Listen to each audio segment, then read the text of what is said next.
La plupart des gens de plus de 55 ans essaient de résoudre leurs problèmes de circulation et de gonflement des pieds par des méthodes plus complexes. Elles achètent parfois des appareils coûteux ou essaient des étirements agressifs qui, franchement, peuvent empirer la situation. On croit souvent que les seules solutions sont des médicaments puissants ou le port constant de chaussettes de contention serrées. Je suis ici pour vous dire que ce n'est pas toute l'histoire. Aujourd'hui, je vais vous présenter une routine de 10 minutes, simple et efficace, basée sur des preuves scientifiques, qui améliore naturellement la circulation sanguine et fait disparaître cette sensation de gonflement désagréable au niveau des chevilles et des pieds. Cette routine ne nécessite absolument rien de spécial, aucun équipement, aucun abonnement à une salle de sport. Vous pouvez la réaliser confortablement installé dans votre fauteuil préféré. Il s'agit de prendre soin de son corps et d'agir intelligemment, et non pas intensément, pour préserver sa santé vasculaire tout au long de sa vie.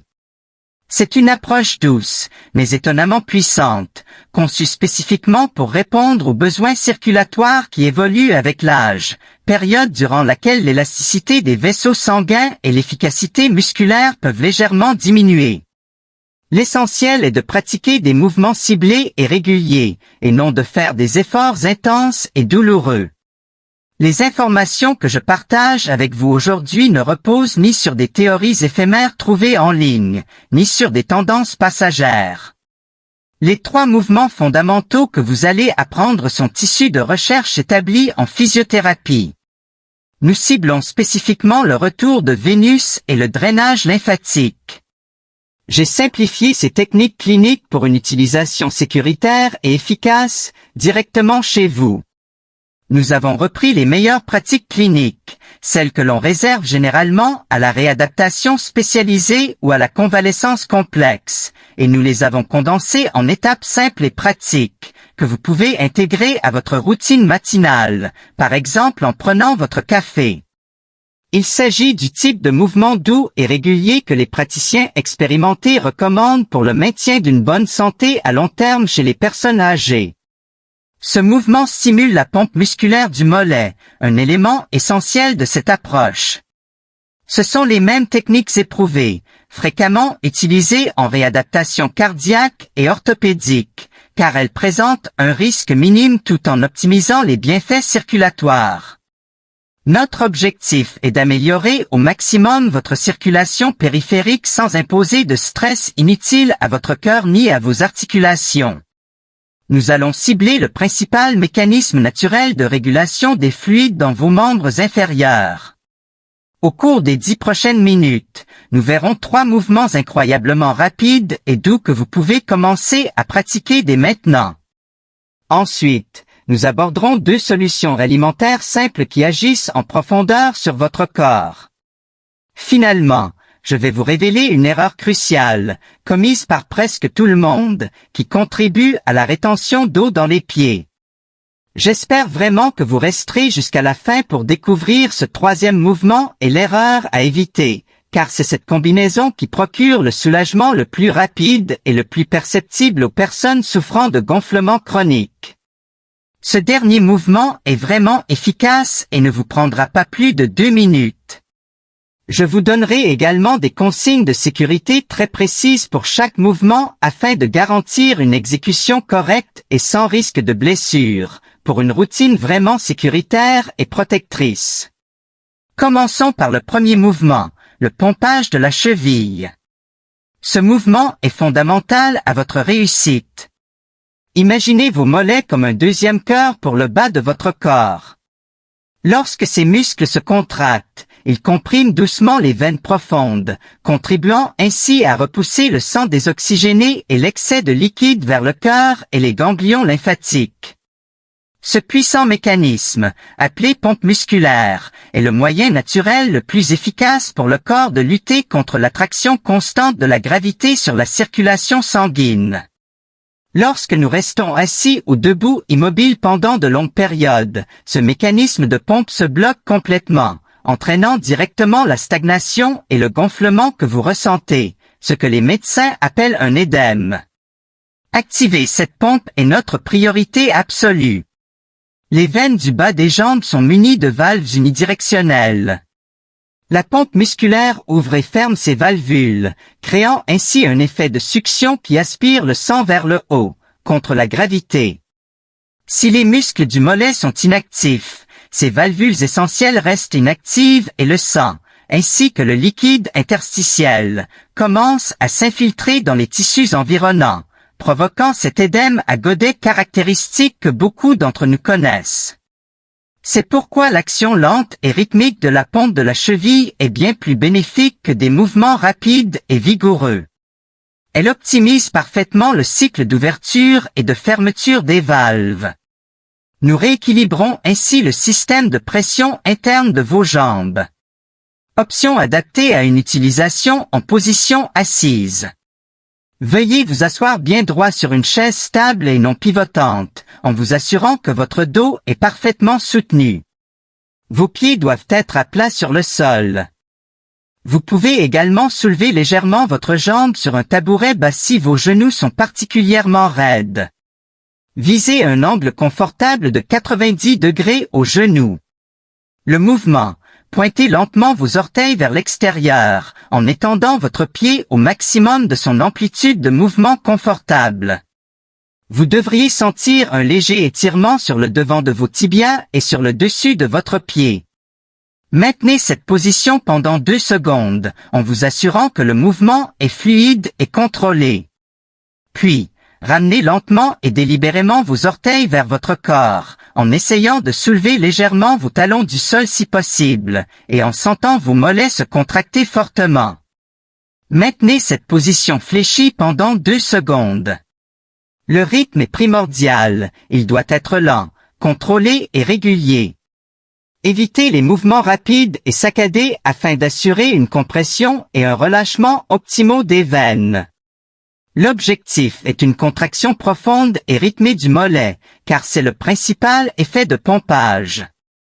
Consigne de sécurité, si vous ressentez une douleur aiguë, lancinante ou brûlante au niveau du tendon d'Achille, de la voûte plantaire ou profondément dans le mollet, réduisez immédiatement l'amplitude du mouvement.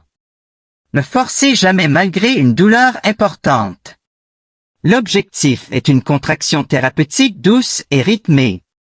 Si vous souffrez de thrombose veineuse profonde, veuillez consulter votre médecin avant d'effectuer ces mouvements. Répétez ce cycle complet, en pointant et en fléchissant, pendant 2 minutes consécutives.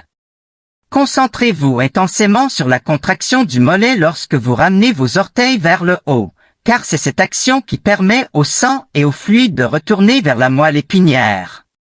Cette répétition lente et contrôlée assure une évacuation optimale des fluides de vos jambes. Le rythme régulier permet aux valves de se fermer correctement et d'empêcher tout reflux. N'oubliez pas que le 3e mouvement, indiqué sur la fiche de suivi, offre le soulagement le plus rapide. Le premier mouvement était entièrement axé sur la pompe vasculaire principale. Le 2e mouvement, le tracé alphabétique, se concentre sur le drainage et la mobilité. Ce mouvement mobilise en douceur les articulations souvent raides de la cheville et du pied, ce qui est essentiel pour stimuler la circulation lymphatique. Le système lymphatique est le principal système d'élimination des déchets de votre corps.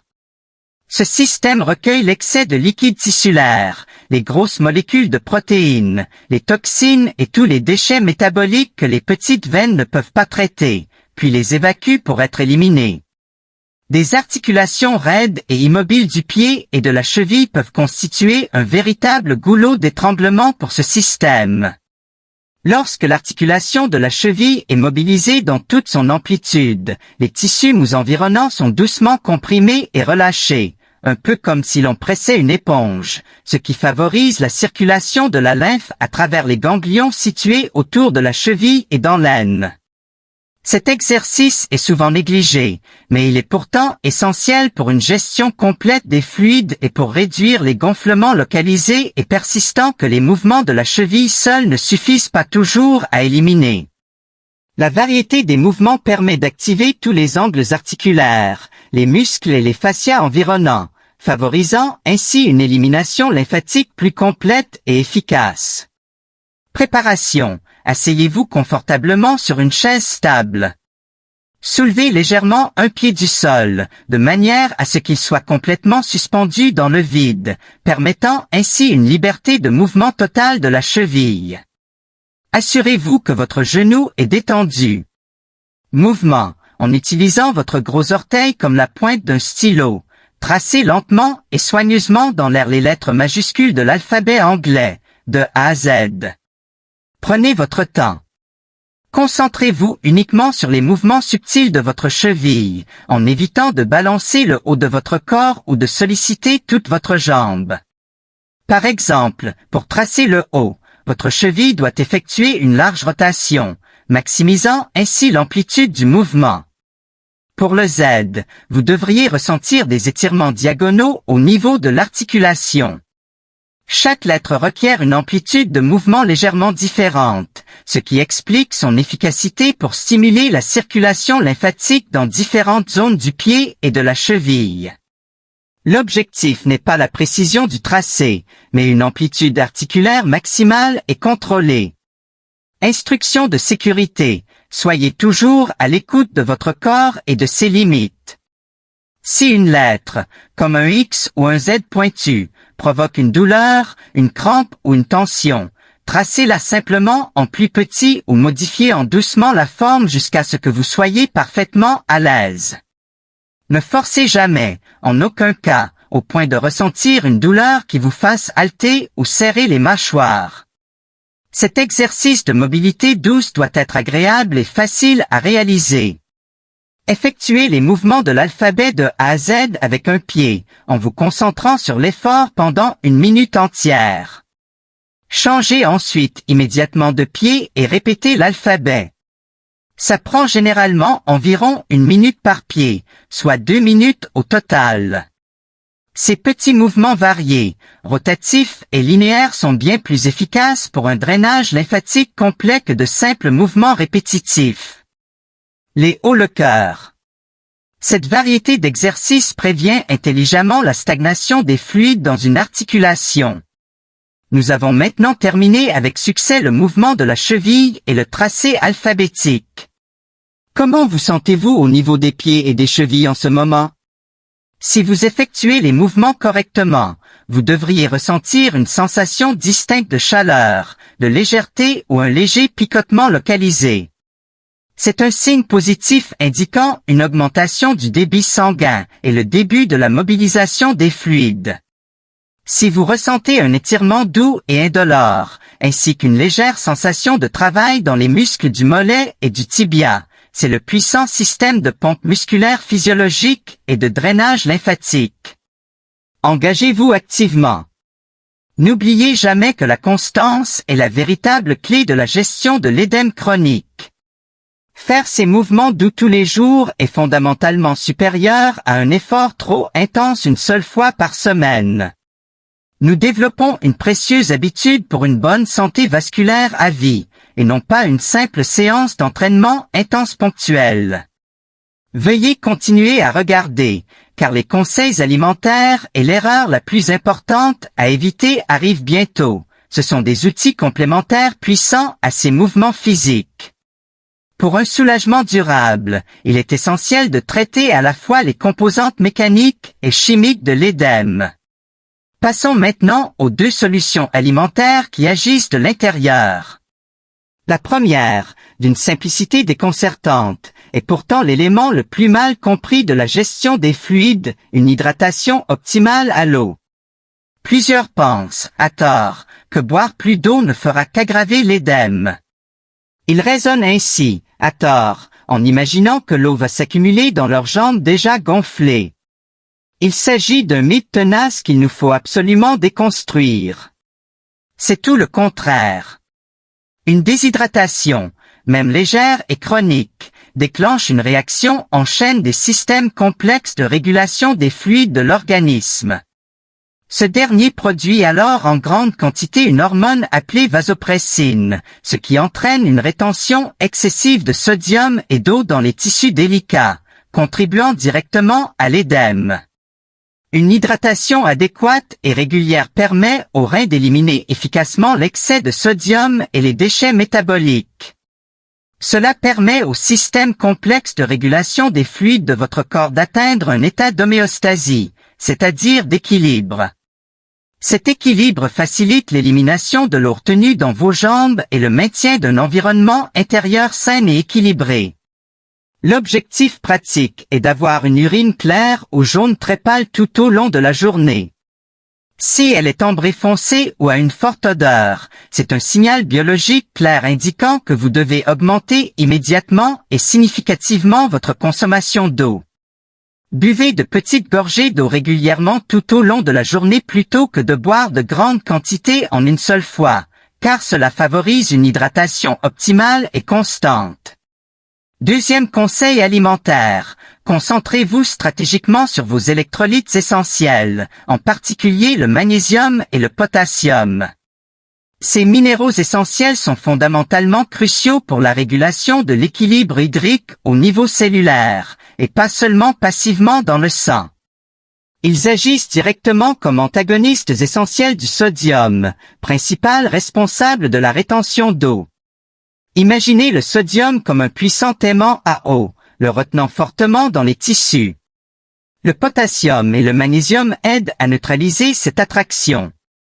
Le potassium et le sodium agissent en parfaite harmonie au niveau des membranes cellulaires pour réguler l'équilibre hydrique intra- et extracellulaire. Ce processus complexe est connu sous le nom de pompe sodium-potassium. Une carence en potassium perturbe directement cette pompe, entraînant une déshydratation cellulaire et une augmentation du volume de liquide extracellulaire, caractéristique des édèmes. Parmi les aliments riches en potassium, on trouve des sources bien connues comme les bananes, mais aussi des aliments riches en nutriments comme les patates douces, les haricots blancs, les épinards, à consommer de préférence cuits, et les avocats.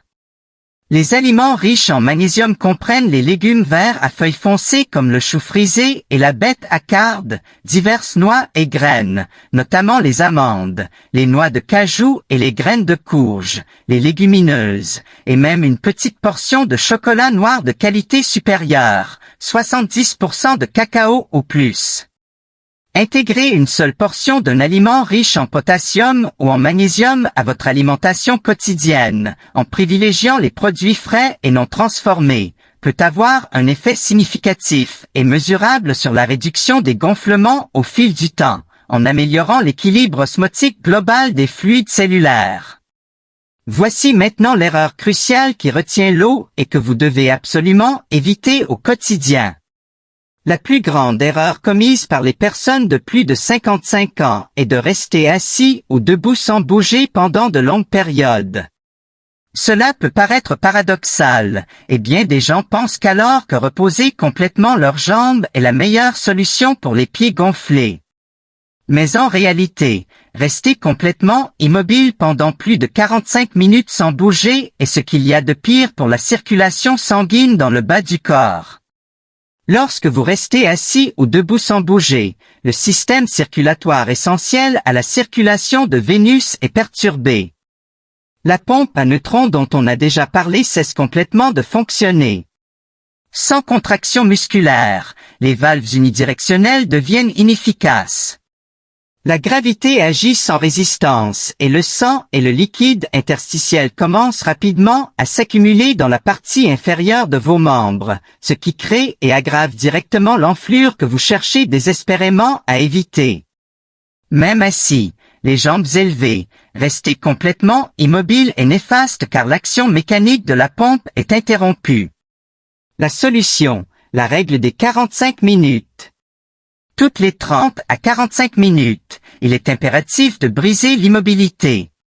Levez-vous, faites 10 pas assurés et marchez sur place pendant 30 secondes. Mieux encore, faites une série rapide de 30 secondes de mouvements de cheville, directement à votre bureau ou sur votre chaise. Briser l'inertie de l'immobilité est la clé pour prévenir l'accumulation massive de liquide, et ça ne prend pas plus d'une minute. C'est la médecine préventive sous sa forme mécanique la plus directe et la plus efficace. Nous abordons maintenant le dernier mouvement, le plus puissant et le plus rapide à agir. Avant cela, il est essentiel de bien comprendre ceci. Votre système circulatoire fonctionne par effet cumulatif. La principale différence entre un soulagement durable de l'enflure et une frustration persistante réside dans l'application quotidienne et régulière de ces petites habitudes simples. Si vous vous engagez dès maintenant à adopter la règle des 45 minutes et à effectuer votre routine de 10 minutes, vous constaterez probablement une réduction significative des gonflements avant même de modifier complètement votre alimentation. Le corps humain est doté de remarquables mécanismes d'auto-guérison et de régulation. Notre rôle est simplement de lui fournir les signaux mécaniques et chimiques nécessaires pour optimiser ce fonctionnement exceptionnel. Le troisième et dernier mouvement est le moyen le plus rapide d'obtenir un soulagement profond, la combinaison d'élévation de mollet. Cet exercice active la puissante pompe musculaire du mollet, principalement les muscles gastrocnémiens et soléaires, avec une intensité et une amplitude de mouvement maximale permises par l'articulation. Il procure la compression la plus forte, la plus profonde et la plus complète des veines profondes de vos jambes, entraînant une évacuation immédiate et puissante des fluides. C'est ce que les physiothérapeutes et les spécialistes vasculaires prescrivent souvent pour accélérer la guérison post-opératoire, gérer l'insuffisance veineuse et réduire les édèmes chroniques, car son action mécanique est d'une efficacité inégalée. Il s'agit du point culminant du mécanisme de la pompe musculaire. La sécurité est primordiale en raison de l'importance de l'équilibre. Cet exercice doit être effectué en s'appuyant sur un support très stable et immobile. Un comptoir de cuisine fixe, une rampe ou le dossier d'une chaise lourde et stable, fermement appuyé contre un mur, constitue le support idéal. Veuillez ne pas essayer cet exercice en position debout tant que vous n'êtes pas parfaitement à l'aise avec votre équilibre et la force de vos jambes, ce qui peut nécessiter plusieurs semaines d'entraînement régulier. Variante debout. Tenez-vous face au support choisi, en vous y tenant des deux mains pour une sécurité et une stabilité maximale. Assurez-vous que vos pieds sont écartés à la largeur des épaules. Soulevez lentement et délibérément vos talons vers le haut pour vous tenir sur la pointe des pieds, en atteignant la hauteur maximale possible.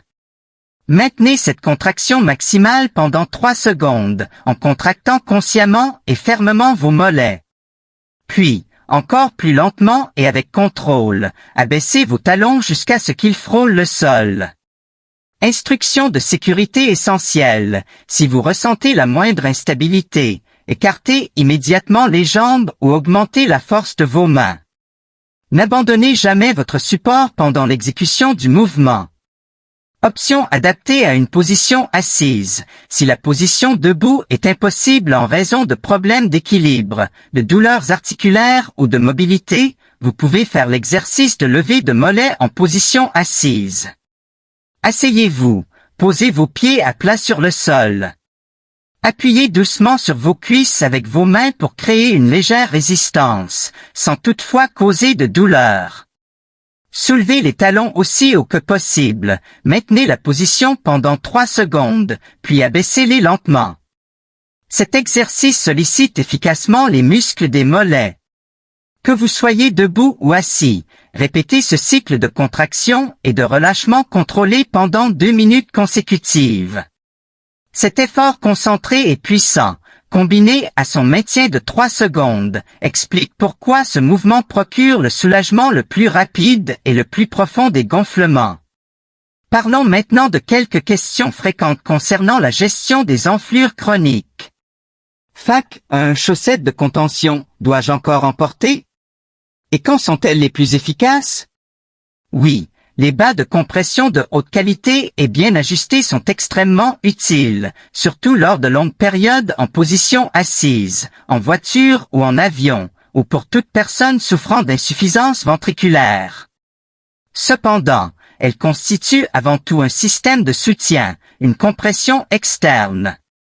Elles ne sont pas une solution car elles ne règlent pas le problème sous-jacent de la pompe musculaire. Les mouvements qu'on a fait aujourd'hui sont la solution parce qu'ils s'attaquent à la cause mécanique profonde, la pompe musculaire bloquée ou inefficace. Considérez les chaussettes comme une attelle et les exercices comme le vrai traitement.